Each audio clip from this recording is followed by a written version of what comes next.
Dr Nshimiyimana Jean Claude, nkaba ndi umuganga w'inzobere uvura indwara zo mu mazuru, mu matwi, mu muhogo, mu ijosi no munsi y'ubwonko, icyo twita ENT head and neck surgeon. Nkaba mvurira ku bitaro bikuru bya kaminuza by'i Huye CHUB, nkaba ndi n'umwigisha muri kaminuza y'u Rwanda mu gisata cya medicine. Rero uno munsi nifuje ko tuganira ku byerekeye indwara ya allergie. Ese indwara ya allergie ni iki? Allergie ni uburwayi buterwa n'utuntu dutumuka mu kirere, cyane cyane mu gihe cy'ubukonje cyangwa mu gihe cy'imvura, ariko hari n'ubundi bwoko bwa allergie bwo buba umwaka wose, bidasaba yuko ikirere gihinduka. Noneho iyo ndwara itera mu mazuru imbere, icyo bita nasomycosa, noneho igatanga ibimenyetso bikurikira. Umurwayi aza afite ibimyira byinshi, ariko ibimyira bimeze nk'amazi, noneho agafungana mu mazuru,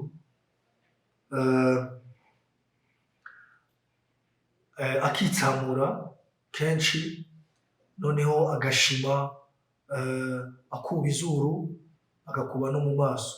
Hari igihe agira n'amarira mu maso kubera iyo allergie. Ese ibitera ni iki? Ibitera ni utuntu dutumuka, icyo twakwita allergen, tuba mu kirere, cyane cyane iyo ikirere cyahindutse, cyangwa se utuntu tuba mu nzu tumeze nk'udusimba, icyo twita dust mites. Usanga iyo ari twinshi, kenshi bakunda kuvuga ngo ni inzu ifite humidité, noneho igatera ibyo bimenyetso. Ikindi kibitera ni ubwoya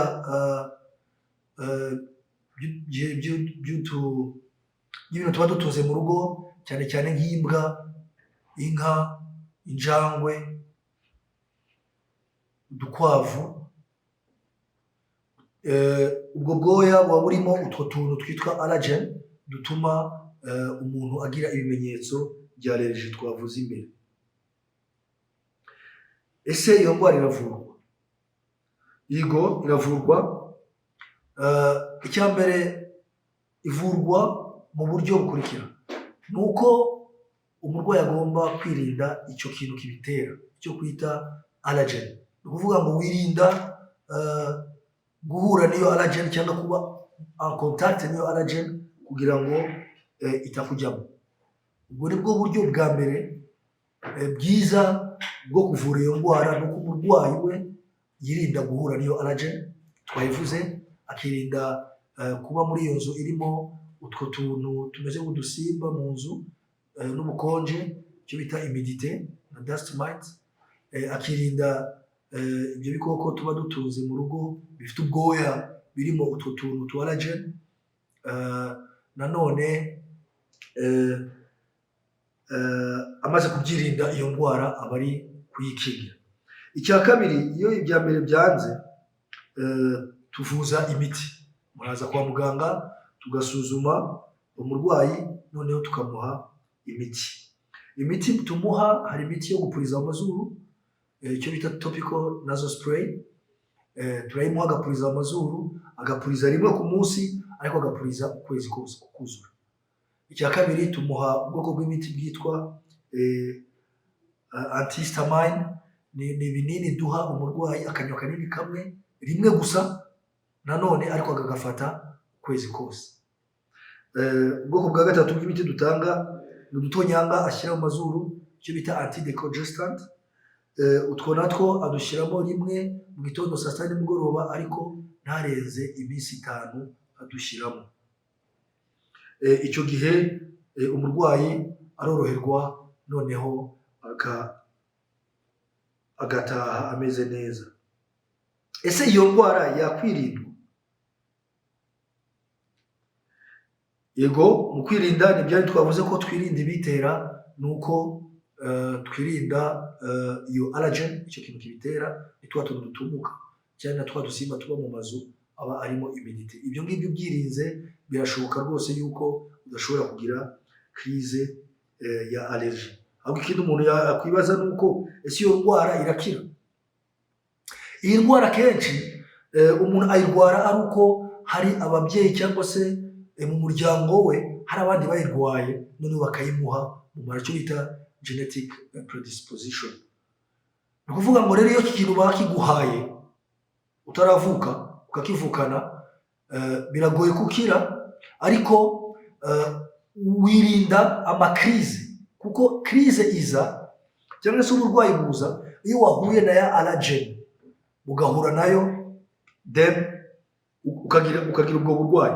Ni ukuvuga ngo iyo twirinze iyo allergen rero, naho uba warayivukanye warayivanye ku babyeyi, hari crise urayirinda ku buryo itaza, ariko ufite predisposition, ufite uko kuntu umubyeyi aba yarayiguhaye cyangwa ababyeyi, ariko ntiyigere urwara kubera ko wirinda allergen ko uhura nayo. Okay. Ni iki kindi twamenya wenda kugira ngo dutandukanye neza ubwo burwayi n'ikindi abantu bakunze kwita ngo sinusite? Dukunze kumva abantu benshi baje kwivuza muri consultation bavuga ngo ndwaye sinusite. Ese sinusite na allergie mu mazuru bitandukaniye he?